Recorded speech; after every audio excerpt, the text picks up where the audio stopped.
Let's get to the big deal news of the day. Chevron completing its acquisition of Hess after an arbitration panel cleared the way for their merger. $55 billion total enterprise value for the deal, including debt. Chevron CEO Mike Wirth joins us here at Post 9. First on CNBC to discuss the deal. Welcome. Good morning, Sarah. Hey, Carl. Good to see you. It's a big day for you. You have been confident all along that you would prevail, and now you got the word. How does it feel? It feels good. We have maintained from the beginning that this is the outcome that we expected. It's a straightforward interpretation of contract language, and we're very pleased that the transaction has now closed.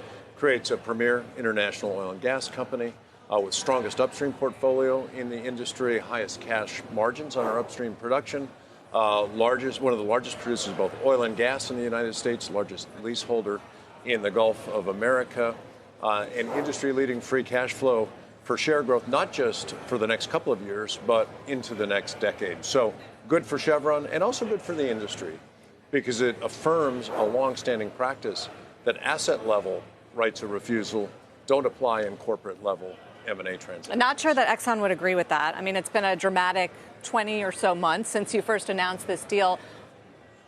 It was unusual for Exxon to come at you like this with a fight and that, insist that they have the right of first refusal. What do you think was really going on here? Why do you think that Darren Woods took on this fight with you? I think they'd have to speak to that. I can just tell you it didn't have to be this way. This took a long time. It's unfortunate that Hess's shareholders and employees have been put through this for nearly 2 years on something where, in our view, the outcome was never in doubt. This was plain reading of a contract, and the arbitration panel saw it that way. This could have been resolved much more quickly. You could have resolved it sooner if maybe you settled. Why did you ever look at doing that?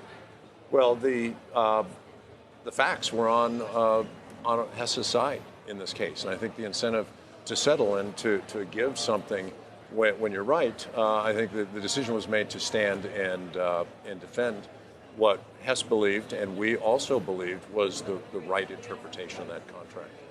So does this now change the balance of capex versus capital returns long term?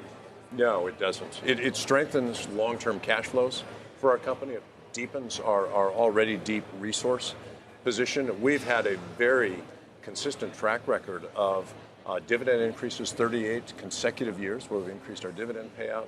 Share repurchases, 18 of the last 22 years. Record share repurchases the last 2 years. This provides the cash flow that will continue to support that. And we've got a very strong balance sheet. We've got AA credit rating, low net debt.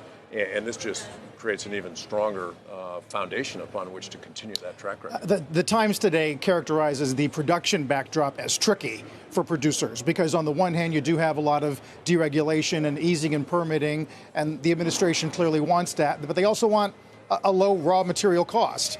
And how does that affect producer psychology at the moment? Well, it's a long-term business, and we lay out our plans and look to develop in a capital-efficient manner. We've been growing our production. We had record production in the U.S. last year. I expect to have record production in the U.S. again this year. For yourselves and the industry? For ourselves and the industry, yes. And we're closing in on 1 million barrels a day in the Permian Basin. And so we've been steadily growing our business here in the U.S. and investing in it, but doing it in a capital-efficient way that can generate the strong returns on investment so we can return cash to shareholders. You have said that this deal has been an overhang on your stock. What you believe. So now that you're past it, first of all, I'm curious how you look at Hess differently, if at all, because it's been almost 2 years from when you originally said you wanted to do this. The deal looks better today at any price assumption than it did when we went into the deal 2 years ago. Hess's business has performed better than we assumed at that time. We've got a very strong view now on synergies. We've been prepared to integrate this. We'll be cash flow per share accretive by the end of this year. We'll deliver $1 billion in run rate synergies by the end of this year. And so the deal looks better to us today than it did at the time we went into it. So what about the relationship with Exxon? Where do you go from here? Because you partner on this project and other projects, but it got messy. We partner with companies across the industry around the world. It's the nature of our industry. We share risk. We pool talent to develop resources.